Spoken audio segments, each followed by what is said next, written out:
I'm still convinced that spending a lot of time and energy in defining applied linguistics is a waste of time. And that's why I refer to Eric Kellerman, who says we all agree on what applied linguistics is as long as we don't talk about it.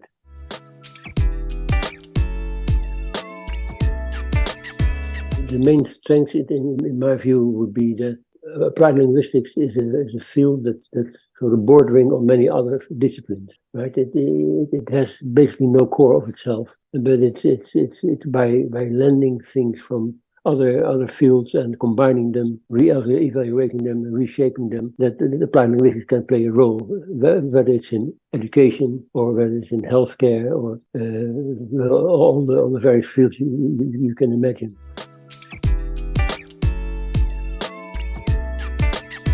The main issue or advantage of AILA was that it was sort of meeting place of people, and I've profited from that very much. I've been engaged in a number of projects, and that wouldn't have happened without AILA.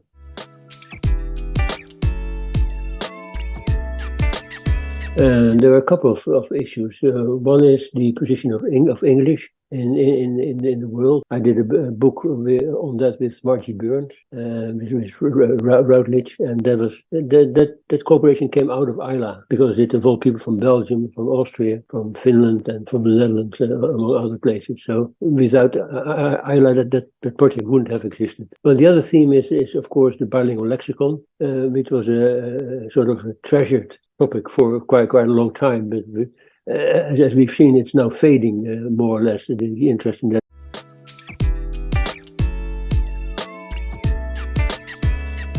I think AILA was quite influential because we are a large group of applied linguists, and so the numbers count, and there's always been this sort of cooperative attitude towards AILA, and of course, we organized it twice now, the AILA World Congress, so it's a sign of our involvement.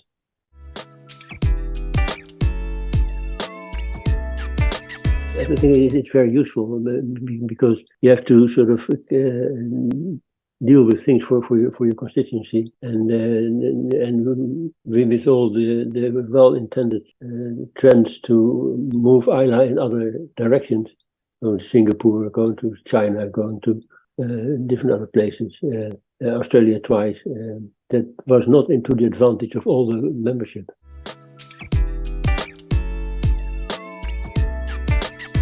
Diane Larsen-Freeman. So she's been extremely influential in my career because she was the one who started the whole dynamic systems thinking line, and that we followed up in Groningen for quite some time. We met at AAL conferences, AILA conferences.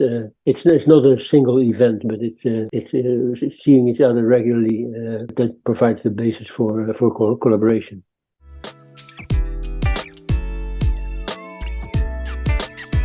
There were two sources. Diane did this article in 1997, which was groundbreaking. But here in Groningen, we had Paul van Geert, who was the professor of developmental psychology. He has been working on dynamic systems for a very long time, and he's really the leading figure in that field. And so we got him involved with the second language acquisition, and he worked with Marlijn Spoor, with Van der Looy, and a couple of other people. So he's been a major source of inspiration for us.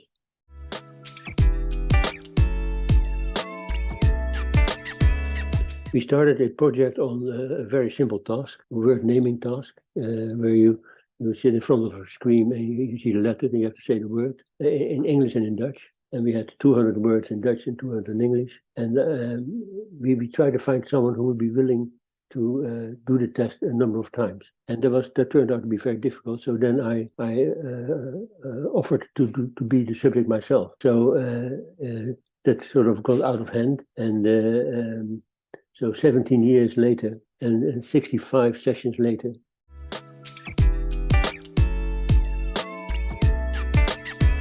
Oh, we've started. I mean, there's so many ways you can look at these data, because there's one thing that's relevant in this context as well.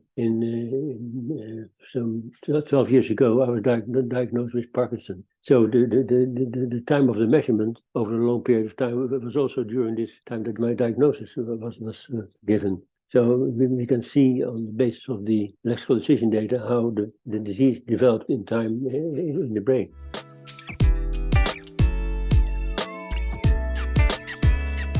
I've always tried in my career to go somewhere where no one's been before. So is it anarchist? I don't know. It's definitely a sort of autonomous thinking. And that's the role that we have as academics, to abstract from the here and now and come up with patterns and theories and models. You know, the big advantage of starting something new is that you don't have to read all the literature.